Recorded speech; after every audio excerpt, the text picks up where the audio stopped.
ఓం నమ శివాయ. శ్రీ మాత్రే నమః. ఓం శ్రీ సాయిరామ్. అందరికీ నమస్కారం అండి. అక్టోబర్ 13వ తేదీన సోమవారం నాడు ఈ రాశివారి పూర్తి జాతక ఫలితాల గురించి తెలుసుకుందాం. మరి ఈ రాశివారి కొత్తగా మన ఛానల్ని చూస్తున్నట్లయితే దయచేసి ఛానల్ని సబ్స్క్రైబ్ చేసుకుని వీడియో నచ్చితే లైక్ చేసి సపోర్ట్ చేయండి. అలాగే వీడియోని చివరి వరకు చూసేందుకు ప్రయత్నం చేయండి. ఈరోజు జాతక ఫలితాల ఆధారంగా ఈ రోజున ఒక వ్యక్తి అయితే మీ యొక్క రహస్యాన్ని బయట పెట్టబోతున్నారండి. మరి ఇంతకు ఆ వ్యక్తి ఎవరు, అసలు ఆ వ్యక్తి ద్వారా మీరు ఏ రహస్యాన్ని ఆ వ్యక్తికి తెలియబరచబోతున్నారు, అసలు వ్యక్తికి మీకు సంబంధం ఏముంది, ఈరోజు దిన ఫలితాల ఆధారంగా ఎటువంటి శుభాశుభ వార్తలు వినబోతున్నారనే విషయాల గురించి తెలుసుకుందాం. అలాగే ఈ రోజున ప్రతికూలమైనటువంటి సమయాన్ని అనుకూలంగా మార్చుకోవడానికి ఏ దేవతారాధన మీకు బాగా మేలు చేసిందనేది కూడా పూర్తిగా తెలుసుకుందాం. అయితే ఈ రాశి వారు ఇప్పుడే కనుక మన ఛానల్ని చూస్తున్నట్లయితే ఛానల్ని సబ్స్క్రైబ్ చేసుకోవడం మాత్రం, వీడియోని పూర్తిగా చూస్తే మీకు పూర్తిగా అర్థమవుతుంది. సపోర్ట్ చేయడం మర్చిపోకండి.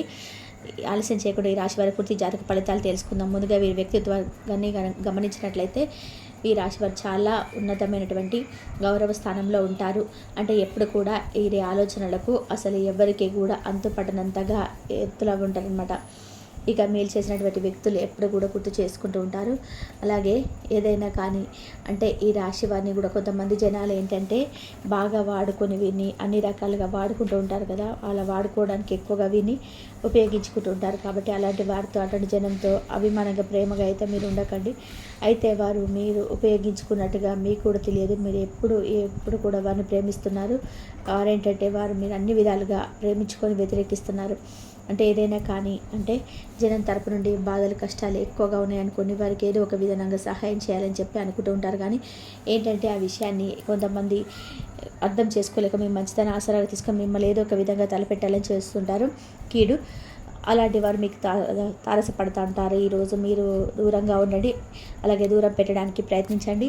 ఇంకా వీరికి జనంతో అంటే వీరు ఎంత అమాయకంగా ప్రవర్తించినా, ఎంత మంచిగా ఉన్నా కానీ ప్రతి పనిలో కూడా ఏదో ఒక చెడు చేయాలని చెప్పేసి మీకు ఎక్కువగా చూస్తుంటారు. కాబట్టి అటువంటి వ్యక్తులను కొంచెం జాగ్రత్తగా కనిపెట్టుకుంటూ ఉండండి.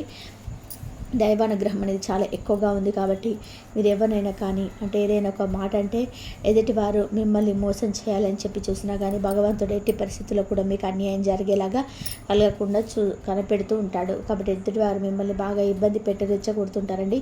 చాలామంది ఏదో ఒకటి అనుకుంటూ ఉంటారు, మీరు ఎక్కువగా అరుస్తూ ఉంటారు, కోప్పడుతూ ఉంటారని చెప్పి. కానీ మీరు మాత్రం చాలా ప్రశాంతంగానే ఉంటారు. చాలా మంచిగా ఉండడానికి ఎప్పుడు కూడా ప్రయత్నిస్తుంటారు. అయితే మిమ్మల్ని ఏదో ఒక విధానంగా నలుగురిలో అవమానపరచాలని చెప్పి మిమ్మల్ని విషయం కక్కుతూ కొంతమంది రెచ్చగొడుతుంటారు. అయితే ఈ విషయాన్ని మీరు అడిచినప్పుడు మరలా మీ మీద వ్యక్తిగతంగా కొంచెం పగలు పెంచుకుంటూ ఉంటారు, మీరు ద్వేషాన్ని పెంచుకుంటూ ఉంటారు, తప్పుగా మాట్లాడుతూ ఉంటారు, సమాజంలో మిమ్మల్ని చెడ్డవారిగా చూపించాలనుకుంటారు. ఇలా మిమ్మల్ని కావాలని చెప్పేసి ఏదో విధంగా నలుగురి ముందు మేము నిధిస్తుంటారు. కాబట్టి అలాంటి వ్యక్తులు కొంతమంది గుర్తుపెట్టుకోండి, జాగ్రత్త వహించండి. ప్రతి విషయంలో కూడా ఎదుటివారిని ఎక్కువగా మీరైతే నమ్మేయకండి. మీ అతి మంచితనం అలా ఉంటుంది. ఇక ఎదుటివారితో ఎక్కువగా పరిచయాలు పెంచుకుంటూ పోవడం, ఎక్కువ జనాలతో ఉండడం మంచిది. అతిగా జనం జోలికి వెళ్ళకుండా ఉండండి. ఎందుకు ఇలా చెప్తున్నామంటే కనుక ఒకరి కారణంగా నష్టం జరుగుతుందంటే ఆ నష్టం తప్పించుకోవడానికి మనం చేసేటువంటి ప్రతి ప్రయత్నం కూడా మనం దూరంగా ఉండడంలో ఎటువంటి తప్పు లేదు. కాబట్టి ఎటువంటి మంచిగా ఉన్నా సరే మనం వాడుకోవాలని చూస్తున్నప్పుడు మనం ఎందుకంటే మంచిగా ఉండాలి. ఎంత మంచిగా ఉన్నా కూడా మనం రెచ్చగొట్టాలని చూస్తున్నప్పుడు, మనం జనం తప్పుడు వ్యక్తులుగా నిరూపించాలని చెప్పి చూస్తున్నప్పుడు మనం ఎందుకు ఆ తప్పును వేలెత్తి చూపించకుండా ఉండాలి చెప్పండి. మనం వారిని పూర్తిగా దూరంగా ఉంటే మనల్ని ప్రేమించుకోవడం మొదలుపెట్టండి, మనల్ని గౌరవించుకోవడం మొదలుపెట్టండి. మనల్ని సక్సెస్ అవుతాయి. మన పనులు కూడా ఏవి కూడా పెండింగ్ కాకుండా చూసుకోండి. సకాలంలో అయ్యేటువంటి టెన్షన్ లేకుండా ప్రశాంతంగా పనులన్నిటివి ముగించుకోవచ్చు. జనంతో ఎప్పుడు ఎదుటివారితో మనం అంటే మీరు దూరంగా ఉండాలని చెప్పి కాదండి, మీరు వారితో టైం చేసేటువంటి సమయంలో సంఘంలో మీకు ఏర్పడేటువంటి పేరు ప్రతిష్టలన్నీ కూడా మీకు మీరుగా దూరం చేసుకున్న వారు అవుతున్నారు. కాబట్టి ఈ విషయంలో జాగ్రత్తగా ఉండండి. ఇంకా ఇప్పుడు ఒక మనిషిని మీరు గమనించుకోండి. ఏంటంటే ఆ మనిషి అనేది చాలా ఈజీగా మీతో కలిసిపోతుంది, చాలా ఈజీగా అన్ని రకాలుగా ఏంటంటే మాట్లాడుతున్నారు అనుకోండి.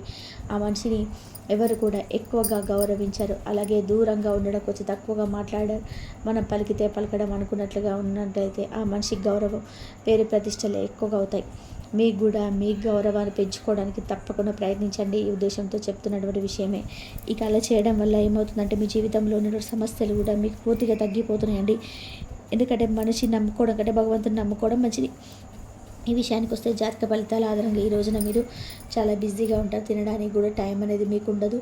ఉదయాన్నే ఫాస్ట్గా వినిపించేయడం, మీ పనులు మీరు చేసేసుకోవడం, పనికి వెళ్ళిపోవడం, మళ్ళీ భోజన టైంకి అదలా బదలుగా ఏదో ఒక విధంగా సమయానికి సాయంత్రానికి ఇంటికి రావడం, ఇంటికి వచ్చేసరి బరీగా మళ్ళా ఒక ముద్ద తినడం, పడుకోవడం ఇలా జరిగిపోతున్నాయి. అయితే ఈ రోజున మీకు ఒక రహస్యం అనేది కొంతమంది వ్యక్తుల ద్వారా నిజాలన్నిటి మీకు తెలుసుకోవడం, మీకు షాక్ అవ్వడం కూడా చూస్తే.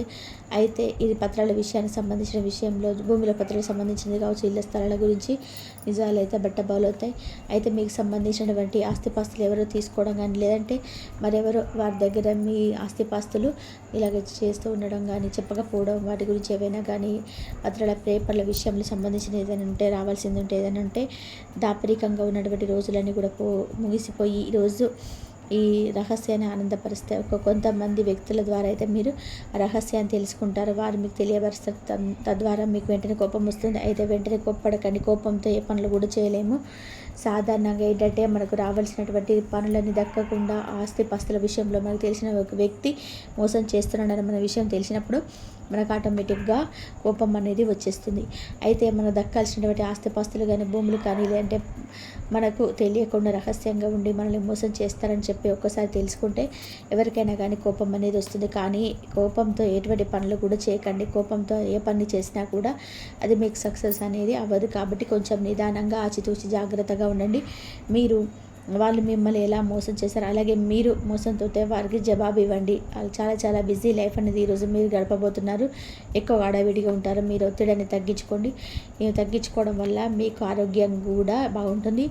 అధికంగా మీకు ఆర్థికంగా, వ్యాపార పరంగా కూడా మేలు చేసినటువంటి బిజినెస్ పరంగా, ఉద్యోగ పరంగా కానీ, లేదంటే డబ్బులు అనేటివి కూడా మీకు అధికంగా ఈరోజు జాతక ఫలితంలో మీ చేతికి వస్తాయి. డబ్బు అనేది చాలా అధికంగా ఉంటుంది. కాబట్టి డబ్బు ఉంటుంది కదా అని చెప్పి ఖర్చులు చేయకుండా కొంచెం జాగ్రత్తగా డబ్బు నిలుపుకునేటువంటి ప్రయత్నాలు అయితే మీరు ఎప్పటికప్పుడు చేస్తూ ఉండండి. వివాహం కోసం ఎదురు చూసిన వారికి వివాహ యోగం కలిసి వచ్చేటువంటి భాగ్యం మీకు ఈరోజు జాతక ఫలితంలో ఉంది. అలాగే ఈ సంవత్సరంలో కూడా మీకు చక్కగా ఉంటుంది. ఇంకా వివాహం జరగలేదని చెప్పి అనుకుంటారు కదా, అటువంటి వారికి వివాహ యోగం అనేది వివాహ భాగ్యం అనేది కలిగే సూచనలు కూడా ఈరోజు దిన ఫలితాల్లో కనిపిస్తున్నాయి. కొంచెం గట్టిగా వివాహం అనేది పెళ్లి చూపులు చూసుకుంటారు, లేదంటే సంబంధాలు వెతుకుంటూ రావడం కానీ, అటువంటి శుభకార్యానికి సంబంధించిన చర్చలు జరుగుతాయి. కాబట్టి ఈ కథ ద్వారా మీకు ఏంటంటే ఒక మంచి శుభవార్తే కదండి ఇది. మీకు ఈరోజు జాతక ఫలితాలలో ఈరోజు చాలా సరదాగా బయటకు వెళ్తారు. అలాగే కొంతమంది ఫ్యామిలీతో కలిసి చాలా హ్యాపీగా టైం అనేది స్పెండ్ చేయాలని చెప్పి అనుకునే వారు కూడా ఈరోజు బాగుంటుంది. విద్యార్థుల విషయానికి వస్తేనండి చాలా అనుకూలమైన రోజు. పరీక్షలన్నీ కూడా పూర్తయి ఇంట్లో చక్కగా పేరెంట్స్తో స్పెండ్ చేయాలని చెప్పి అనుకునే వారికి కూడా ఈరోజు చాలా అద్భుతంగా ఉంటుంది. విదేశాలకు వెళ్ళాలనుకునే వారికి కూడా ఈరోజు అనుకూలంగా ఉంటుందండి. బయటికి వెళ్ళి చక్కగా సమయాన్ని స్పెండ్ చేసుకునే వారు కూడా ఈరోజు మీకు స్నేహితులతో చాలా సంతోషంగా ఉంటారు. కొంత బిజీగా గడిపినప్పటికీ కూడా ఉన్నటువంటి సమయంలో కొంత మానసికమైనటువంటి చాలా విషయాల కొరకు చాలా ఆనందంగా ఉండడానికి ట్రై చేస్తారు. ముందు రోజులలో కొంచెం విద్యార్థులకు అన్ని రకాలుగా కూడా ఉండే అవకాశాలు వస్తాయి. టెన్షన్స్ పడాల్సిన అవసరం లేదు. ఊహించిన దానికంటే మంచి మార్కులతో ఉద్యోగాలు రావడం జరుగుతుంది. వ్యాపారస్తులకు చాలా అద్భుతంగా ఈరోజు ఉంటుంది. చక్కగా కలిసిబడితనంగా ఉంటుంది. ఎవరైతే గవర్నమెంట్ ఉద్యోగాల కోసం ఎదురు చూస్తుంటారో వారికి కూడా గవర్నమెంట్ ఉద్యోగాలు అనేవి వచ్చే అవకాశాలు ఎక్కువగా ఏదో ఒక విధంగా కనబడతాయి. అంతేకాకుండా సంతానం లేని వారు ఎవరైతే ఉన్నారో వారికి సంతాన భాగ్యం అనేది కలిగేటువంటి ఏదైనా మార్పు చేర్పులు జరిగేయడం కానీ ఇటువంటివన్నీ కూడా మీరు శుభసూచకాలుగా ఈరోజు చూస్తారు. భగవంతుడి యొక్క ఆశీర్వాదం మీరు ఎప్పుడు కూడా పుష్కలంగా ఉండడం కూడా మీకున్న సమస్యలన్నీ కూడా తొలగిపోతే ఉన్న సమస్యలన్నింటిలో కూడా అప్పుల సమస్యలు ఎక్కువ కనిపిస్తున్నాయి. అది బాగా కష్టంగా మారిపోయినటువంటి కాబట్టి ఈ సంవత్సరంలో అప్పుల సమస్యలు పూర్తిగా తొలగిపోయినటువంటి మార్గాన్ని భగవంతుడు ఇస్తాడు. కాబట్టి గతంతో పోల్చుకుంటే చాలా ప్రశాంతంగా ఉంటుంది. సమస్యలు కూడా చాలా వరకు అయితే తగ్గుముఖం పడతాయండి, ఆర్థిక సమస్యలు. కాబట్టి మీరు తెలుసుకోవాల్సింది ఏంటంటే మీరు ఎక్కువగా జనాలతో మూవ్ అవ్వకుండా తక్కువగా ఉండండి. అందరు జనాలకు కూడా ముఖ్యంగా మనం చెప్పుకున్నాం కదా, ఎవరితో ఎక్కువగా అతిగా మాట్లాడకండి, అతిగా ఎవరి మీద ఆధారపడకండి, అతిగా ఎవరిని కూడా విసిగించుకోవద్దు. మీరు మీ పని మీరు చేసుకోండి. మీ జీవితాన్ని మీరు సంతోషంగా మీ మీద దృష్టి పెట్టండి. మీ పనుల మీద శ్రద్ధ పెట్టండి. అప్పుడే మీ లైఫ్లో మంచిగా సక్సెస్ అవుతారు. ఇక మీరు వినబోతున్న శుభవార్తలు, అలాగే మీకు ఏదైనా అనారోగ్య సమస్యలు కానీ బాధిస్తూ ఉంటే అవి కూడా ఈరోజు దిన ఫలితాల్లో కొంచెం తగ్గుముఖం పడతాయి. అంతేకాకుండా మీరు ప్రతికూలమైన సమయాన్ని అనుకూలంగా మార్చుకోవడానికి శివారాధన చేసుకోండి. మీకు ఏదైనా సమస్యలు ఉంటే పూర్తిగా కూడా తగ్గిపోతాయి. అలాగే 100% కాకుండా అది ఏదైనా కానీ కొన్ని విషయాల్లో భగవంతుడి యొక్క అనుగ్రహం అనేది తగ్గుతుంది. కాబట్టి తోడుగా ఉన్నప్పుడు మన సమస్యలు తగ్గుముఖం పడతాయి. భగవంతుడి యొక్క అనుగ్రహం కొరకు మీ వంతుగా మీరు ప్రయత్నించడం అనేది అస్సలు తప్పు కాదు. కాబట్టి భగవంతుడు కూడా మనం చేసే ప్రతి పని కూడా సక్సెస్ అవ్వడానికి మనం చేసేటువంటి పని మీదే మనకు మంచి అవగాహన అనేది కల్పిస్తాడు. మనం చేసే పనులలో మనకు సక్సెస్ అనేది రాణిస్తాడు భగవంతుడు. కాబట్టి భగవంతుడి మీద ఆధారపడి ఉంటాం కాబట్టి అప్పుడే భగవంతుడి అనుగ్రహం కలుగుతుంది. కాబట్టి తెలుసుకున్నారు కదండి, ఈరోజు జాతక ఫలితాల ఆధారంగా మీకు కలగబోతున్నట్టు వినబోతున్నటువంటి శుభవార్తలు ఇవన్నీ కూడా క్లియర్గా తెలుసుకున్నారు కదా. వీడియో మీకు నచ్చిందని చెప్పేసి అనుకుంటున్నాను. మరి కొంతమందికి షేర్ చేయండి. ఈ వీడియో కనుక మీకు నచ్చినట్లయితే ప్లీజ్ లైక్ చేయండి, షేర్ చేయండి, సబ్స్క్రైబ్ చేయండి. మరొక మంచి వీడియోతో మళ్ళీ కలుద్దాం. ఇంతవరకు చూసినందుకు ధన్యవాదాలు.